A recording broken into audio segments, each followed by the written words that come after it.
There you go. Oh no. Jeez. What's up, everybody? Jack here from Half Drum. Today I am at a high school outside of Chicago doing some drone racing with some high school kids and some middle school kids. I'm actually up on the varsity course here. You can see we're changing levels. Got some hoops, but there's also some moving obstacles down on the ground floor. This place is pretty awesome. So if you're thinking about getting into drone racing, check it out. Might actually be a high school sport.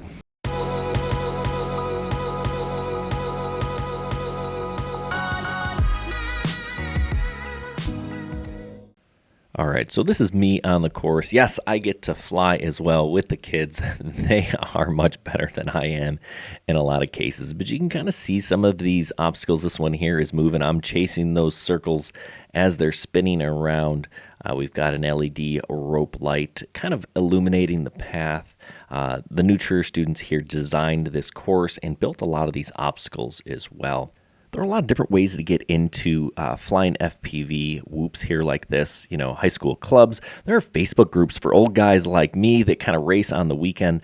I'm going to kind of go over what I recommend if this is something you're interested in doing or trying, or if you want to get started in the FPV hobby. So we'll talk about some of the gear that I use, some of the gear that I recommend for students, and how you can get into this hobby without actually breaking the bank. It can be an expensive hobby.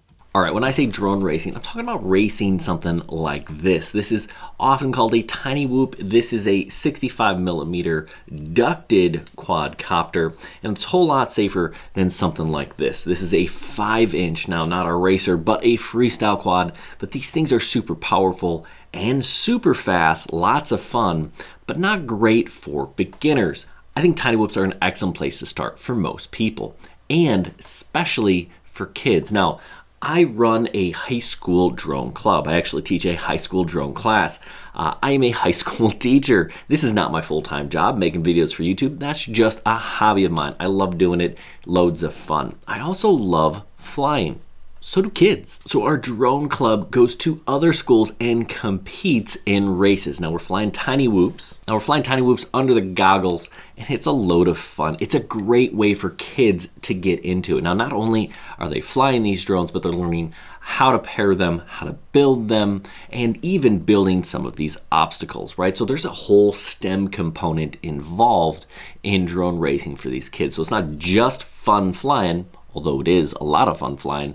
There is some learning involved. These kids are also designing the courses, figuring out the layouts, working with other schools. So a lot of really good skills going on here. This was all put together a few years ago by a man named Greg who runs Go Drone X. He helps schools get into drone racing. He's built a ton of these obstacles. He has kits and things available for schools to purchase, and even will walk you kind of through, you know, how do you teach kids to get under the goggles, set up frequencies, all sorts of stuff like that. So yeah, flying this little tiny whoop is a varsity sport at my school. If you're interested in doing something like that and you happen to live in the Chicagoland area, shoot me an email and I'll get you set up. If not, shoot me an email anyway, and I'll see if we can't find someone in your area that might be interested. Now the question is, how do you get started? Now, this little guy here, I think, is the best way to get started for schools and actually for lots of beginners. All right, so this is the Easy Pilot Pro, and it's an excellent beginner drone for high school kids, for guys like me, really for anybody that wants to get into the sport. The thing about this that's really nice is that it comes with a remote control and a set of goggles, right? So you don't have to spend $1 million to get into this hobby, right? For about $230, you get the remote, you get the goggles, and you get the drone, and you can get flying because it's all pretty much already set up for you. Plus, there's guys like me that have gone through how to kind of get the best out of this setup. Now, flying under goggles is an experience that's new for a lot of people, and some people don't like it. You can also detach this screen and fly, put this on top of the remote and fly that way. Some people have better luck doing that. For about $300, you can step up to the Tiny Hawk 3. Very similar setup. You get the same remote. You get upgraded goggles with a DVR. That means you can record your flights. And you get a lighter, faster drone. But this is still a pretty solid place to start. Now, that's not actually what iFly, what a lot of the kids will do is they'll kind of take some components and build their drones once they kind of get into it. But I really like this Mobula. This Mobula 6 is really light, really fast, and a whole lot of fun to fly. This one even flies on the ELRS protocol, which you don't really need to know much about now, but that's kind of the way this hobby is going.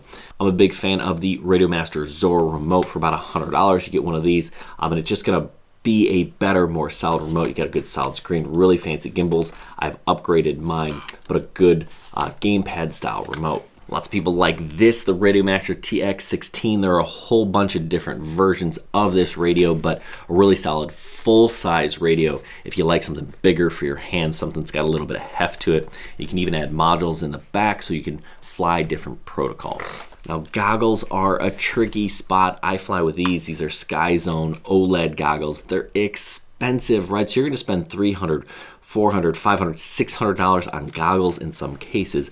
I don't suggest you start with the best of the best. I suggest you find something like these emax goggles that have a removable screen, and then upgrade to more expensive goggles when you figure out what you really like. I love flying tiny hoops, whether it's at one of these races or even just in my basement. It's a great little thing to do. If you're used to flying DJI drones and things like that, this is totally different. This is a lot different than flying basically a flying camera, right? This is more of like immersive race experience.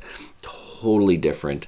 Lots of fun. Highly recommend it. If you want more info, shoot me an email, drones@halfchrome.com, or check out our website, halfchrome.com. We got all sorts of information on there. Hey, good luck, everyone, and happy flying.